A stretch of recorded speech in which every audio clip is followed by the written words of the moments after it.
اب چلتے ہیں اپنے اگلے برج کی طرف جو کہ برج اسد، اور آپ کو بیان کرتے ہیں کہ 1 سے 10 اگست کا یہ اشرہ ان کے لیے کیا کچھ لے کر آ رہا ہے۔ وہ لوگ جو 23 جولائی سے 23 اگست کے دوران پیدا ہوئے ہیں وہ برج اسد کے تحت آتے ہیں۔ اس کے علاوہ وہ لوگ جن کو اپنی تاریخ پیدائش معلوم نہ ہو اور ان کا نام میم سے شروع ہوتا ہے تو بھی برج اسد کے تحت آتے ہیں۔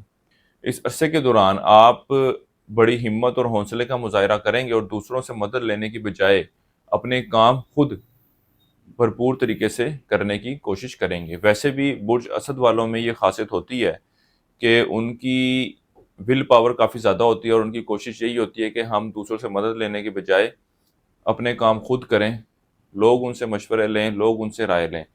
یہ ویسے بھی برج اسد والوں کے اندر ایک خاصیت پائی جاتی ہے۔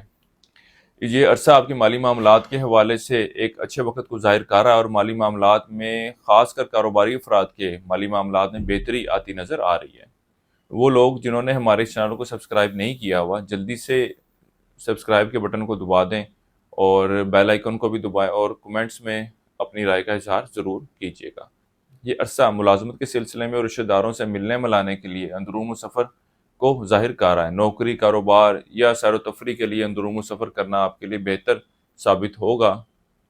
وہ لوگ جو نوکری کے حصول کے لیے، کاروبار کی بڑھوتی کے لیے یا سیر و تفریح کی غرض سے اندرون و سفر کرنا چاہتے ہیں ان دنوں میں یہ سفر کرتے دکھائی دیتے ہیں۔ وراثتی معاملات کا فیصلہ رواں دنوں میں ہوتا دکھائی نہیں دیتا۔ کسی قسم کے نتائج آتے بھی ہیں تو وہ آپ کے لیے پریشان کن ثابت ہوں گے۔ انٹر لیول کی تعلیم حاصل کرنے والے طالب علموں کی توجہ تعلیم کی طرف کچھ کم رہے گی۔ ان دنوں میں بہن بھائیوں، عزیزوں، اقارب، رشتہ داروں سے ملنا جلنا ہوگا۔ خواہشات اور امیدوں کی تکمیل کے حوالے سے کوشش کریں۔ اللہ کے فضل و کرم سے آپ کی خواہشات پوری ہوتی دکھائی دے رہی ہیں۔ یہ عرصہ آپ کے ذہنی حوالے سے کچھ پریشانی آنے کو ظاہر کر رہا ہے۔ اپنا مال رفاہی کاموں میں خرچ کریں، صدقہ خیرات کرتے رہیں، اللہ تعالیٰ آپ کے معاملات میں آسانی پیدا فرمائے۔ یہ عرصہ آپ کے مزید مقامات پر جانے کو بھی ظاہر کر رہا ہے۔ شریک کار کی وجہ سے اخراجات میں اضافہ دیکھنے میں آئے گا۔ ملازمین کے ذمہ لگائے گئے کام مقررہ وقت پر مقررہ طریقے سے حل ہوتے نظر آ رہے ہیں۔ اس عرصے کے لیے ایک وظیفہ آپ کو بتا رہا ہوں، وہ ہے سورہ ملک کا 3 مرتبہ آپ نے پڑھنی اس اشرے میں، اور اللہ تعالیٰ سے دعا کریں کہ اللہ تعالیٰ آپ کے معاملات میں بہتری فرمائے۔ اس کے علاوہ حسب توفیق بڑے گوشت کا صدقہ کرتے رہیں۔